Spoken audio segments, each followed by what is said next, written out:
Restoring the Village is a grassroots community movement focused on unifying and organizing resources to make the city of Fort Pierce a safer and more enjoyable place to live. This unique fellowship seeks to eliminate social, ethnic, and financial barriers while permanently binding adults and children alike to the success of the historic Lincoln Park community. Organizers of the Restoring the Village movement look forward to establishing June 9th and 10th as the second annual Restoring the Village Reunion Weekend. Join us now as we chat with Representative Larry Lee, Olivia Watkins, and Dr. Kevin Perry to learn more about what the weekend holds in store.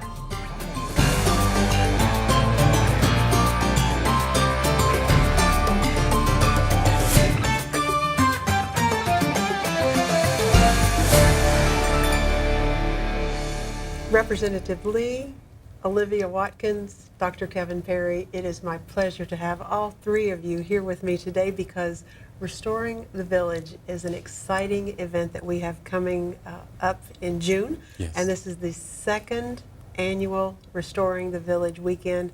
Looking forward to everything that holds. And I'm so happy to have you here because there is so much that you're going to tell us and crystallize for us as we talk about that today. Representative Lee, I know that you have just flown in today because you have been busy in Tallahassee as our representative. So committed to this community. We thank you so much. Thank you. This is definitely your home and you do so much for us, and that's evident today. We appreciate those kind of words. Well, thank you. Restoring the Village, this is an initiative that you have brought to us. What is the importance of Restoring the Village for you? Well, thank you, Carrie, and thank you to the school board, school district for allowing us this moment. And just give you a brief history. In 2013, my first year there, he's now deceased. His name was Ralph Flowers. He was a former judge. He called me one morning and asked me, well, he actually told me, he said, I need to do something about all of this shooting that's occurring, these young people just dying at such a young age through violence, and help our community rebound. And I said, Ralph, I'm a state legislator. That is not my position. You know, you have the mayor, the police chief, commissioners. I'd be overstepping. And we ended the conversation. About 2 weeks later, I was in town, and he called me again. He said, you know, while you were away, 2 more young people were killed over in the Lincoln Park area. When are you going to step up? And I said, you know, Ralph. And then, of course, he told me, he said, and I've talked to the chief of police, Sean Baldwin was the chief of police at the time, and the mayor and Commissioner Alexander, and they all welcome you to do this. So we called a town hall meeting at Lincoln Park Academy back in September of 2013. And to our surprise, over 800 people showed up, and people who did not even live in that community from North Beach, South Beach, Port St. Lucie. And that was the birth of the Restoring the Village initiative. And how we came up with that name, we wanted to restore that area. And we felt, what is a village? A village is a place where people look out for each other. And so it started there, and we started some initiatives to work with our kids. And up in Tallahassee, one of my major goals up there was our school readiness, as you know, and early childhood education. And we filed a bill that started the Jumpstart Literacy pilot program, which is being piloted here in St. Lucie County. Education became a major component of Restoring the Village's initiative. And then we also said that we need to create a sense of pride in our community. And that's when we started doing the cleanups, which was last year. We were very proud to partner with over 30-something businesses. And if you drive down 25th Street, headed north from Orange Avenue, you'll see a beautiful sign. That sign costs $8,000. One group donated that sign. And then Bud Adams at Adams Ranch and Carter's Grocery provided the food for the workers that day. And we started out that morning last year at 7:30. We went to about 5 o'clock. We painted 23 houses, beautified the landscape, and the city of Fort Pierce, county, the police department, the utilities authority, so many organizations just came together. We had over 1,000 people out there. This year we're going to be a little bit more ambitious. We're going to take on several streets, but that's kind of how it all started. And I remember that initial meeting that you spoke about when 800 people were there, because I was one of those Yes. 800 in the audience. Right. And there was a great deal of passion as the vision was shared. So it's nice to see that vision coming to light. And Dr. Perry and I, as we drove into this meeting today, passed that sign, and it is very very visible. It does stand out, and it is a benchmark to the pride that is part of this community. And Olivia Watkins, you are the co-chair for the Restoring the Village project. And so we do appreciate all of the work that you are doing as well, because it does take many, many hands to make this happen. And noting that all of the businesses are coming forth and contributing what they can based on their strengths and their ability to bring something forth. We know that as a school system, we have the opportunity to reach out and to share this opportunity with our students and bring forth additional hands and put some sweat equity into it, because when students have a participating factor in the work that's going on, then when they pass through the area and they remember that I was part of that, Right. it really means something to them. Dr. Perry, you've participated in this too, and I think that we both know that it's important for all of our students to take pride in their community. And the Lighthouse Foundation is part of this. How does that fit in with Restoring the Village? Well, several years ago, I had this idea. A lighthouse shows people direction. And we created this little logo with a lighthouse and had like these little rooftops and some silhouette of people around it. And when I was forming that, my CPA and very close friend, Chris Fogel, and Pastor Jerome Ryan helped me organize the foundation, because I wanted to have a vehicle where we can raise funds to do various projects within the community. And I asked Olivia to come on board, and she's always been supportive of my efforts within the community. And we had got her and Joey Miller of St. Lucie Battery and Tire, and Pat Alley of, she used to be with Riverside Bank, and Pastor James Brown, Al Johnson of Jackson Hewitt Tax Service, and Dr. Chalasani, Basad Chalasani, Mark Leith, did I miss anyone? Sydney. And Sidney Liebman. And that's our board. And actually, all of our board members actually donate financially to the foundation. We give out scholarships, and we help senior citizens, who have issues with their prescriptions sometime. And so when we started the Restoring the Village initiative, it became a project of the Lighthouse Foundation. And that's how we raise the money to do the things that we do in Fort Pierce. And it's starting to catch on what we had dreamed of when we started the Restoring the Village initiative, that people would just start doing stuff, and they are. We had Mr. Hosley Gibson, who is a retired businessman. He called me a few weeks ago and asked me to take a ride with him. And let me go back a little bit. This year we're taking, rather than one street, we're going to take 29th Street to the west, 13th Street to the east, Avenue Q to the north, and Avenue D to the south as our boundaries. We're going to take multiple streets. We have church groups and fraternities and sororities that are going to be going in, painting houses for senior citizens and disabled people. So that was our boundary. But Mr. Gibson said that he wanted to help in our efforts, and he had a project that he wanted us to endorse and get involved with.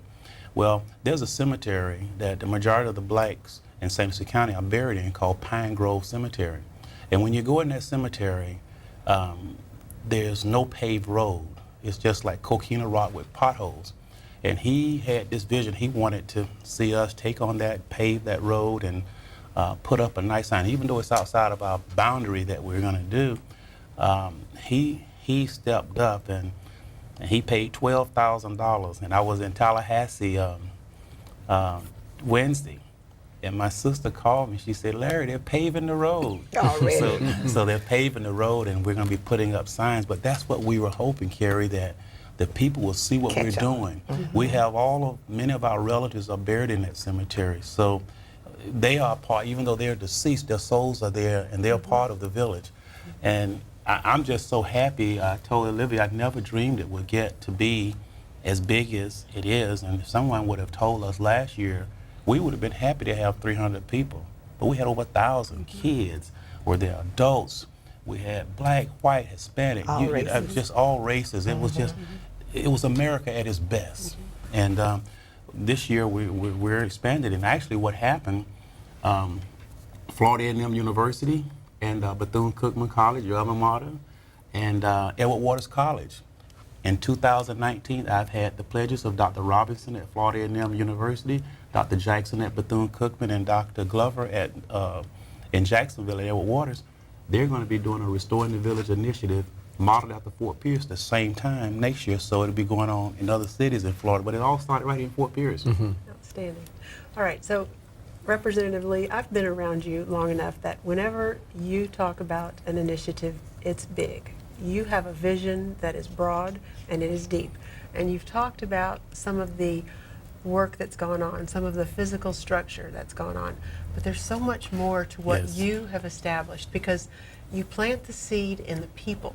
You plant the seed for what people know and can do, because it's about what's at the heart, to keep them and to sustain what needs to be done long term for generations. Yes. And that gets into that 2-day event with the mentoring, with the Yes. modeling, with the coaching. So take us through what will happen on June 9th and June 10th. Well, I want to take this opportunity I call her my right hand, Olivia. I am just, actually I get too much credit, Carrie, I really do.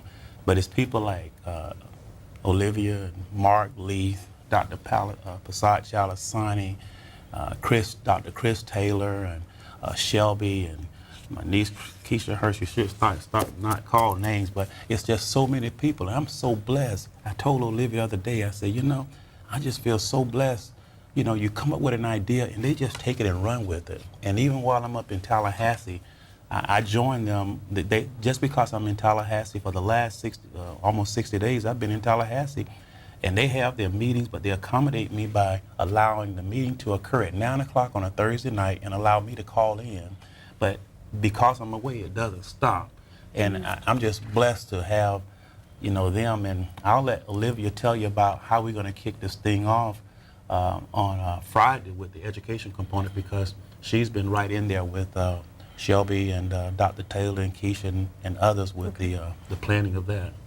And, I just want to go back just a minute, because when the Lighthouse Foundation was first established, we had two main focuses that we were going to be addressing, and that was senior citizens and youth.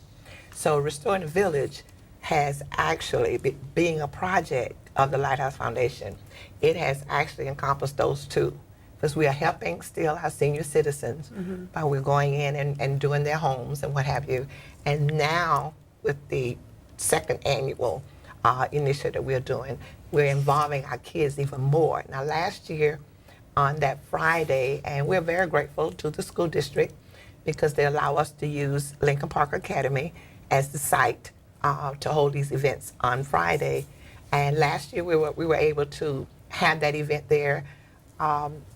We had a good number of youth to come, as well as visiting mentors, which many of them are from the area.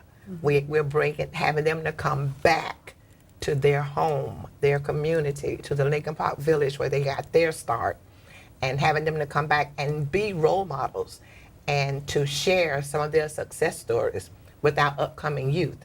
And it's going to include elementary up, all of, elementary school up through high school, and even possibly some of our college kids that are still around. So they can look and see the pride that these mentors and these role models still have in their community, that they are coming back and they want to show them, is there anything good out of the Lincoln Park Village? Yes, it is. Take a look at me. So the events will start on that Friday morning with the opening session. We're going to start our opening session, and naturally it will be through our State Representative Larry Lee Jr. And then we have breakout sessions where the kids will be able to go into breakout sessions and listen to these different speakers as they offer them. And then we have major topics we're going to be talking about: conflict resolution, technology. So it's not just going to be a bunch of talk. That, you know, they're going to be addressing some major issues that will be of interest to our young people. And it's the same with the mentors and role models. They come from all kinds of backgrounds. We have ministers, we have lawyers, attorneys, we have those that have been into the military, and professional ball players that have gone on to be, you know, make the profession.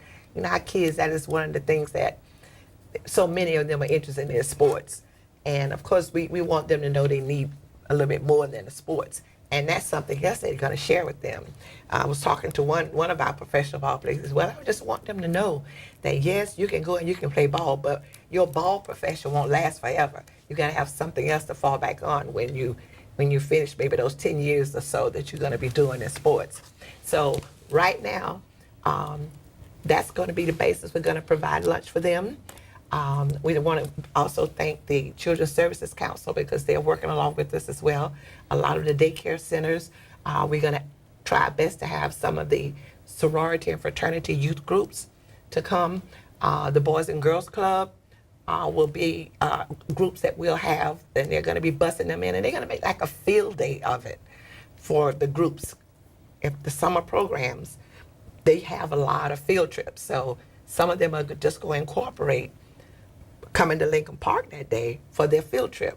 So we are grateful to our sponsors that will be providing lunch for us, because, you know, you have kids, you got to feed them. So we're grateful to those that will be doing that, and Children's Service Council, they're going to provide bags for us to, you know, to pack for the kids and all, and we're just excited about it. A lot to be excited about. You know, she mentioned, Olivia mentioned, you know, NFL players, and we're proud. I often tell a story when I go out and speak with kids. I went to the Denver Broncos, and I got cut, released from the team before the season started, doing preseason. And I tell them that's when I realized the other meaning of NFL, not for long. You know, and you need to make sure that you have your degree and you're prepared for a plan B. And that's one of the things that these people, we had people that's, one guy was the former vice president of Pfizer Pharmaceuticals, CEO of Inroads, which is the nation's largest not-for-profit organization that placed minority kids with Fortune 500 companies. His name is Forrest Harper. We played high school football together, but he came back from Atlanta. We had Rima Prince, who was one of the first blacks to work at NASA to help land the man on the moon. He came back to share a story, and they all came out of that area. And I think, Carrie and Dr. Perry, one of the things that our kids, particularly our young black males, need to see, they need to see success that has come out of that community. And they don't have to sell drugs or do criminal activities to make it in life. And that's what this Restoring the Village initiative is all about. And this year, last year, we kicked it off with the unveiling of that sign. We have reached terms with a property owner. We're looking at purchasing a piece of property, and this is going to be the cornerstone of our vision. Yes. We're planning to build the village. Museum. Yes. Yes. The Village Cultural Center Museum of African American History and Art. It will have a hall there, the Highwayman exhibit, Highwayman Museum within that building. And I know you're Greek, both of you are Greek, but we're going to have a little area in there for Pan-Hellenic to let them know the histories of the black fraternities and sororities, to show these kids let them get the dreaming. And then also we will Zornia Hurston. When you look at that sign that you talked about, we wanted people, when they drive into that area, that this is the home of the Florida Highwayman. This is the home of Zornia Hurston. And even though Eatonville is where she's from, she's buried here. That's right. You know, and so we need to start, they say a frog praise his own pond. And we need to start talking about the good things. We have a lot of great things going on here, and that's what, you know, I get excited about it. You know, I'm just excited to see how people, you know, come together. You know, and even though, what was so heartwarming to me last year, when you saw over 1,000 people there, and they were not just people that came out of that community. Right. You know, and the people like Mr. Adam, 91 years old, but donating his money. He even came over once just to be over there with the kids. And of course, you know, we have affiliates like what Scott Van Dusen is doing with the One Step program, a First Step program. we got other people in the community that's doing things, that we're gonna turn this place around. It's happening. This takes a lot of planning, and I believe you have a planning meeting in May. Yes. So is that open, or do you need more people? How can the community yes. help support you? Well, actually, it's this Saturday. Well, no, that's well. There's one in May on the there's one on May, 13th. yeah, on the 13th, June 13th. This will May be the 13th. third. May 13th. May 13th will be our third town hall meeting Okay. that we're having, and all the way up until the end, we'll be getting volunteers and sponsors. So there's no cutoff for that, because there is so much that is needed to be done. So we at our upcoming town hall meeting and on, we are getting what we call street captains or block captains. A lot of the members of the community were reared up on certain streets.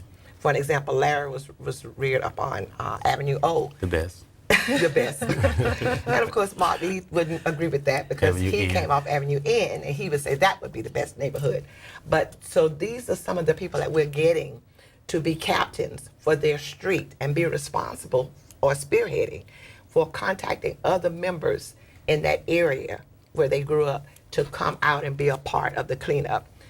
There's still a lot of elderly people and senior citizens that may be disabled, what have you, that can't really do for themselves. So these are the ones that we want to target, the people that really could, benefit from this help. So yes, we will continue to solicit help, and this is what we do at our town hall meetings. We try to get different people to come in to serve on different committees, to chair different block captains or street captains, as you would call them. So yes, ma'am. May 13th, we'll continue with that as we solicit not only volunteers, but sponsors as well. Okay. Because we were very fortunate last year to have donations given, and we were able to buy paint. Larry talked about the number of houses and businesses that we painted last year. So all those supplies that came through donations and through sponsors that helped us. So having chosen to do an even larger area this time, we're going to need even more than what we had last year. Well, we have your website up on this show, and we will have your website along with a list of the supplies in the St. Lucie Public School Lucie Link article. So we'll continue to try to promote awareness of how to contact you for the project, for those people who would like to make some donations and are excited about this project, because it does affect us all. The Restoring the Village is for the Lincoln Park area, but we are all part of St. Lucie County. Yes. Exactly. And we take pride in St. Lucie County, and this is a project that affects us all.